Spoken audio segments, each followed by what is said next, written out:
Welcome back, guys. We finally talk about the X100VI after like a week of use. It's even less than a week, but let's just say a week of use. This is my version, my camera. I decided to order it and purchase it even though I was in doubt, and I'll explain in the video, at the end of the video, why I decided to go this route. And as you can see, this is the silver version. I usually am a black camera type of guy, but for this specific one, I believe the silver is sexier.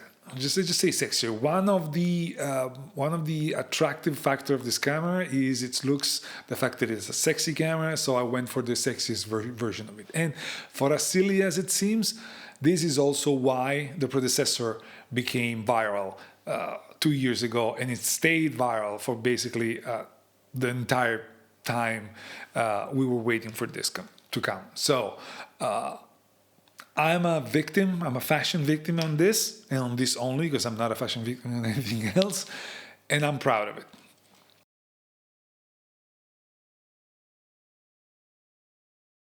Now, let's talk about the body. The body construction is very solid. It's the top part is made of metal, the bottom part is made of metal. All of this is plastic, and it's a very good one. It feels nice in the end. It doesn't feel hollow at all. It actually feels solid. Whether you then like or not the feel, it depends on you. I'm not gonna say it's gonna be the best camera you've ever had in your hands, because it all depends on what cameras you have tried. In my opinion, it doesn't. It's not at the same level of the Leica Q3, for example, although it costs less than 1/3, so it's kind of expected, but it's a very well-built camera. It feels solid in the end. The aperture ring is clicky, and you're not gonna move it accidentally, and it's also very subtle. You can hear that, and everything is what it should be. Now, some complain about the lack of a D-pad, about the lack of this, lack of that. This is a small camera. And of course, I will further discuss my impression of use after I've used it for more. So if there's something I'm missing, it's hard to tell now, because my other experiences with other completely different type of cameras. So it's obvious that I'm missing some of the buttons and dials that I'm used to with the X-H2 and X-H2S, but that's normal. But for a camera that this is, it's fully equipped with all the things that you may need. The only portion of the construction that I don't really like is this door over here, the door where you basically have all your connection, and I don't like it for two reasons. One, it just slightly moves, so it feels like it's not engineered to perfection, where it just stays there and then you open it and close it. And then it's on the wrong side of the camera, because if you have any connection, you basically cannot use the camera, because let's just say you're using a microphone for video. We're going to talk about video later. The fact that it's on this side, you basically then using the camera like this. Other than that, the construction is, as I mentioned, is really good. I like the viewfinder. The optical viewfinder feels really good for this specific camera. I know in the X Pro 4 video I said that I hope they will get away with it, and I still stand by that. But with this specific camera, with what this camera is made for, and with how small this lens is, when you look in the viewfinder, nothing gets obstructed, and you have the framing on the viewfinder that tells you where the 23 is, so you have a little bit of wiggle room to look on the right and on the left of your actual frame, and that's what makes this viewfinder really useful. As long as you don't forget to remove the lens cap, because when you have the lens cap here, you don't see it from the viewfinder. You think your camera is ready to shoot, then you go for focusing and you don't realize why the camera is not focusing. Well, it happened to me. I just forgot to remove this. But other than that, super simple, super easy. Another nice thing is that now by default, the front, the front function ring that you have here, right in front of the aperture ring, it's now assigned to the digital zooming, which with the 40 megapixel sensor makes a lot of sense. If you want the JPEG ready to share and all of that, and you need to crop in, what this does is just crops in, but the raw file is going to stay with the entire frame. So you have then the flexibility in post if you want to get larger than you initially thought. But again, very well thought out. One thing that people forget to mention is that this screen that you see in the back is it's clever, and it's also, when you have cameras like this, like the Q3 doesn't have a screen on the back that is as disappearing as this one. This one basically doesn't even show that you have a screen that you can then pop out, unless you're looking at this little flap thing over here. But other than that, this is very cleverly designed. It's not obtrusive. Even from a design standpoint, it is really nice to look at.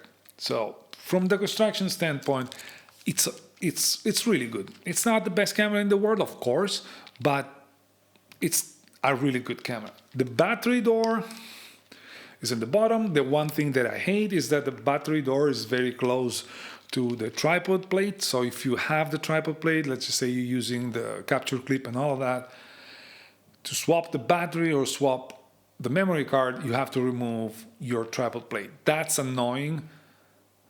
I believe they didn't have any other choice, because otherwise I think they would have done it in a different way. Still, it's annoying. One last comment is on the battery and the SD card slot. I already mentioned that in my previous video, the one that I basically reacted on the announcement of the camera. The battery is the old NP126S, and it's a small battery. The thing is, in order to fit the bigger battery that Fuji has, the one that is in the XS20, XT5, and all the newer cameras, they basically had to change entirely the design of the camera. Now, since its predecessor was super viral, super wanted, super liked around the world, changing that part of the design would have been a huge risk for Fujifilm. So I think they had to go with the same battery, not to disrupt the entire usability and looks of the camera. We're gonna get to the performance of the battery later, but that's what I wanted to mention. Another thing is the SD card slot. Again, we're gonna get to the performance later. It's a UHS 1. For some, it's a huge issue. They report that for them, it's the solely presence of the UHS 1 slot is a no-go for the camera. I would like to ask these people, a $6,000 camera like a Q3, that one has a UHS 2, okay? But that one it's not made for huge bursts. It's not made for wildlife photography where you shoot hundreds of shots in the same sequence. And I wanted to ask these people that are complaining, how many bursts at high frame rate? Now this one gets to 11. I guess the Q3 goes to 6 if I'm not wrong. So if you already lowered this to a lower frame rate, which would be the continuous low, because the continuous high is 8 or 11, or then the electronic shutter, you basically don't need that much performance.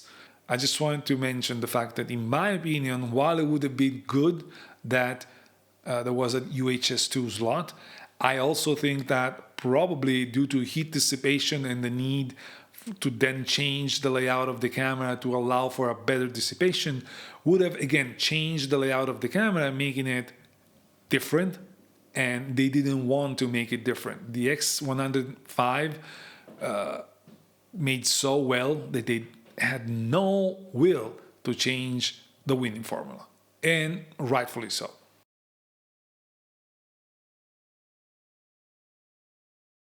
Let's talk image quality. Now, the image quality, we know what the sensor is capable of. I've pushed a lot of videos on what the X-T5, the X-H2 can do, so I'm not gonna be super deep in the image quality department because the sensor is not new, so it doesn't add or take anything away from the discussion of the camera. We know what the sensor is capable of.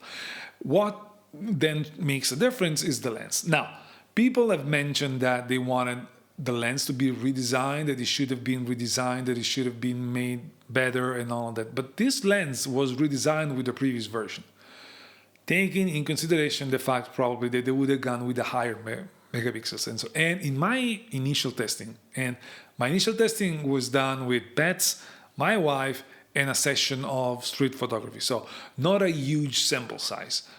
But when it comes to sharpness, the camera is sharp. This combination camera and lens is sharp even at f2 without any real issues. Now, is it the sharpest lens ever? Of course not. A lens like the 18mm f1.4 is sharper. The 33 is sharper. The Viltrox 27mm, which is recording me right now, it's sharper. All of these lenses are sharper. But this doesn't mean that this one isn't. The lens on this camera is sharp and it's capable of giving you great results even wide open. Another thing to take in consideration is that you like this camera for the ease of use and for the look that it gives in its entirety.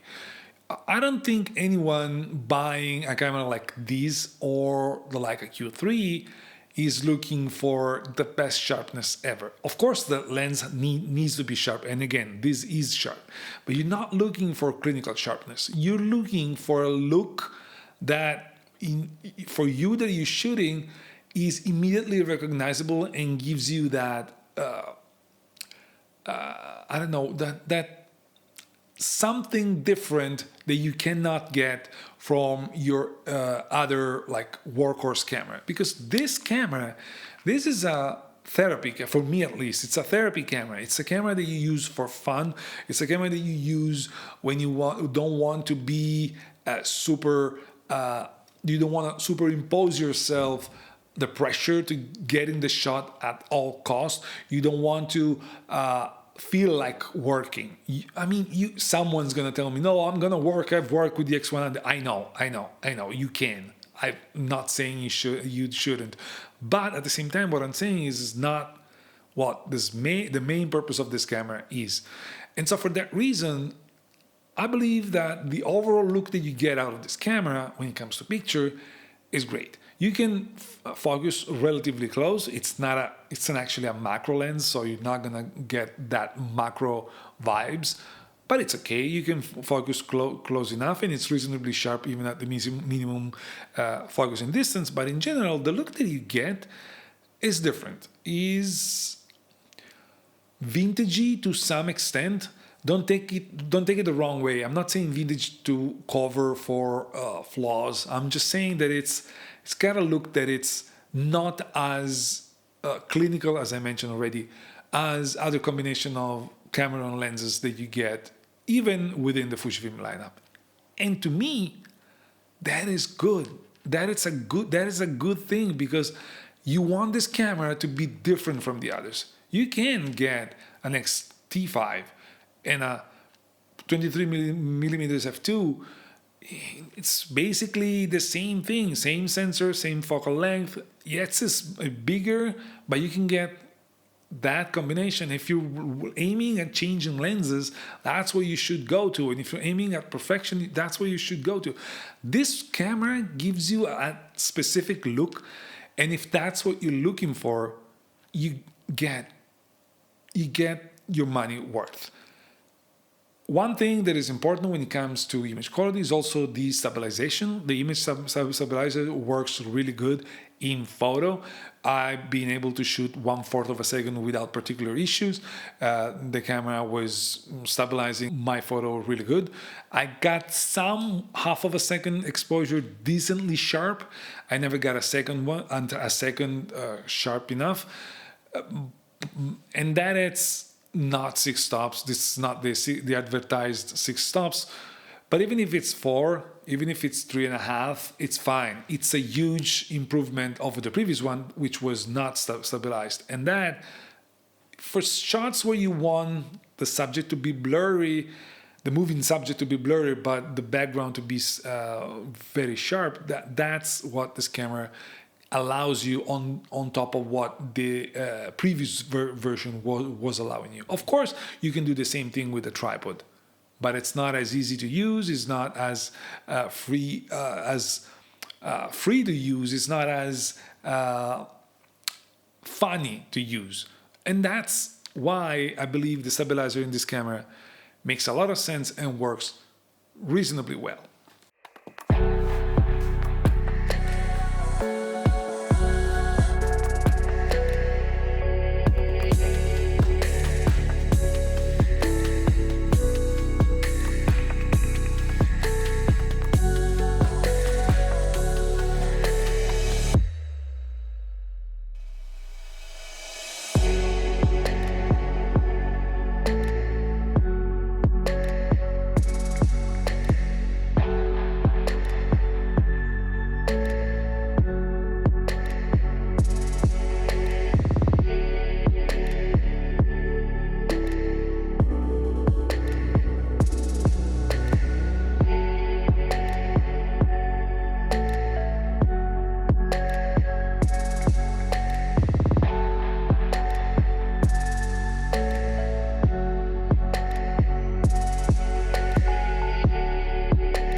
There's a lady ashore, all that glitters is gold, and she's buying a starway to heaven.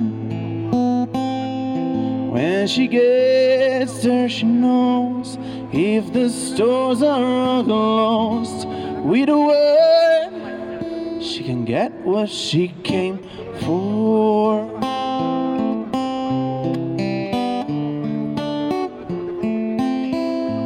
And she's buying a starway to heaven. When it comes to video, you've seen what this camera is capable of. If it's used in a way where you're not moving too much, the stabilizer works great because it allows you to just shoot handheld. In a static situation, you're shooting like this. The footage is reasonably stable. Once you start moving, there you see the fact that they had to miniaturize everything to fit it into this body, and the performance is dropping quite a bit. But on a static situation, which is what I think you're going to do the most with this camera, the stabilizer does its job, and the footage you get out of it is really good. And even the internal microphones, you've listened to that, they're not bad. And you got to rely on those, as I mentioned, because the fact that you need to open this door to get a microphone in is already, it's basically cutting that possibility out. Again, unless you're using it on a rig or something, but that defeats the purpose of this camera. So decent internal microphones, very good video quality. It's got some rolling shutter, but for the documentary purpose, you're going to use this camera for, I don't think the rolling shutter is going to be that much of an issue. It would be different if it was for sports or for other stuff, but you're not doing it with this camera, so not a big deal.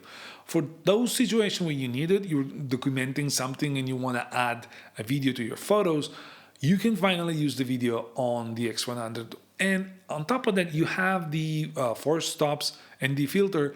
That is a big addition. I mean, it's not an addition, it was already there in the X100V, but it's something that now with a decent and useful video, you can definitely take advantage of.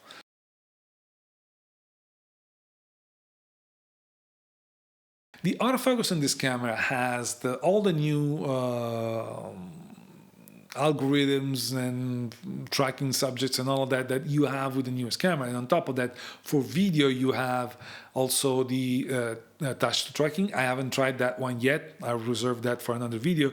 But in general, you get all the bells and whistles that you have from the most modern Fujifilm cameras. And the performance is really good. Of course, it's lens dependent also, meaning that this lens doesn't have linear motors. It's not as fast as the newest lenses from Fujifilm, but it's okay. It's not a dramatic deal, and it's not, you don't lose a shot because it's not focusing. Again, unless you forget to remove the cap. So nothing to really complain too much about the autofocus. Even in video, it focuses really good. It was tracking the subject really good. Again, it was just a couple of video sessions, no more than that. But you can definitely rely on the autofocus of this lens. And especially the eye tracking may become important if you're doing like a portrait to a family member or whoever. That the eye tracking is going to be very useful, together with the pets and all of that, because with a camera like this, you're shooting your stuff at home. So again, very reliable autofocus, not the fastest, not the best ever, but reliable enough for a camera like this.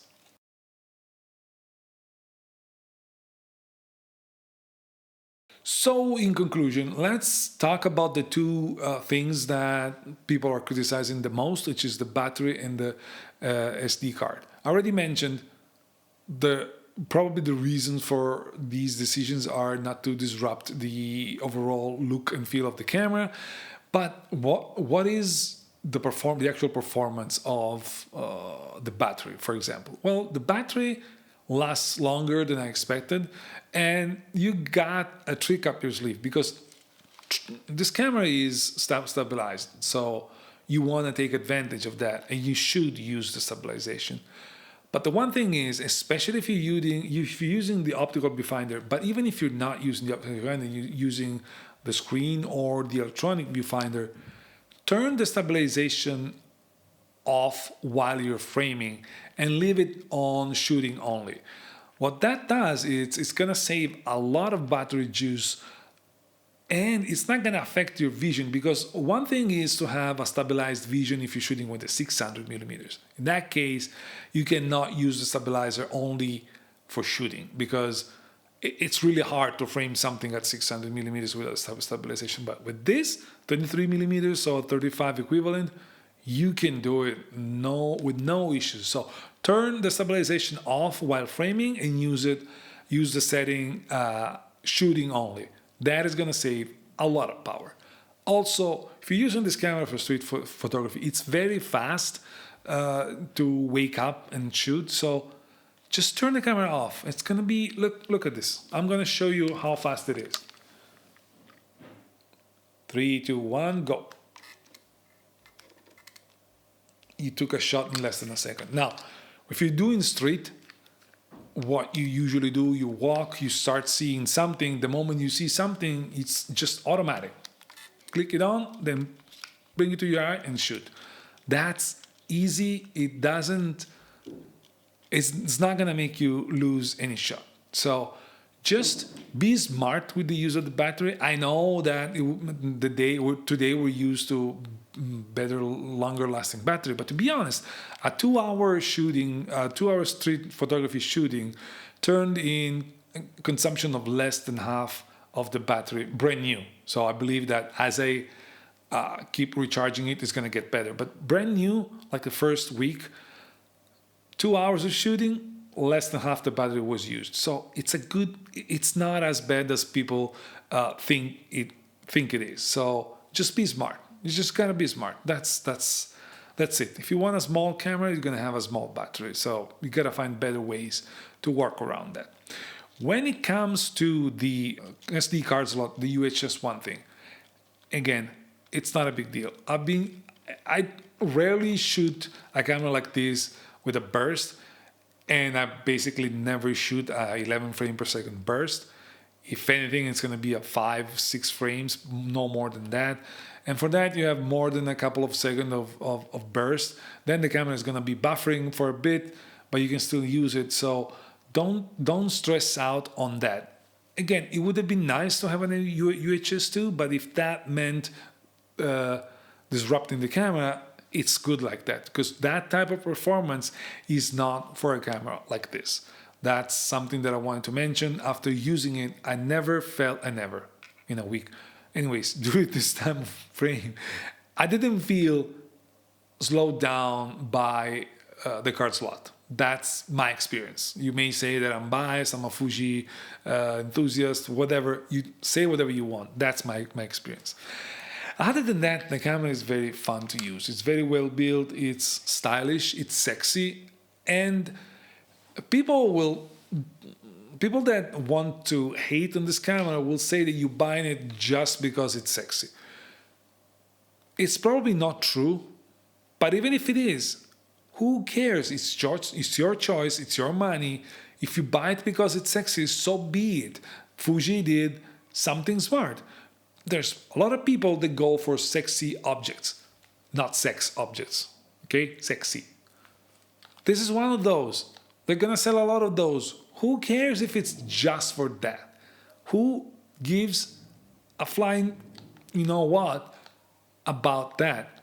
If you want it because it's sexy, so be it. You're not gonna be disappointed. And if you ever get tired of it, you're gonna resell this camera, losing almost nothing. That's my prediction on that. It's going like hotcakes. It's going to be complicated to find one after the first burst of already produced camera is going to be sold. So just enjoy it. It's a camera that I enjoy. I will be pushing more videos on that, because 1 week, of course, is not enough to fully flesh out all the potential of the camera or all the subpar aspect of the camera. Right now, I can only say that I purchased this camera. I'm happy that I purchased it. And the reason why I purchased this camera, although I'm more of a 28mm shooter, so I would have preferred to have an 18mm or a 40mm equivalent, is that my GR3X went into my wife's hands, and I basically not have any use for it. And I also, based on the rumors, it looks like the X Pro 4 is not going to get out for quite a while, more than a year. So I'll purchase that one if it's enticing when it comes out. But the fact that I sold my entire Sony gear gave me the money to just be investing part of it in this camera. And so far, I'm happy that I did it. Let me know in the comments below if there's something that you want to know more about this camera and lens. If you want to know, is something you want me to cover that I didn't. Of course, I didn't cover a lot of stuff, but let me know what your thoughts are, because I'm pretty sure you are very either enthusiastic about the camera or very critical about the camera. I'm sure this is going to be a divisive camera. That's it for today. Ciao, and I'll see you in the next one. Bye-bye.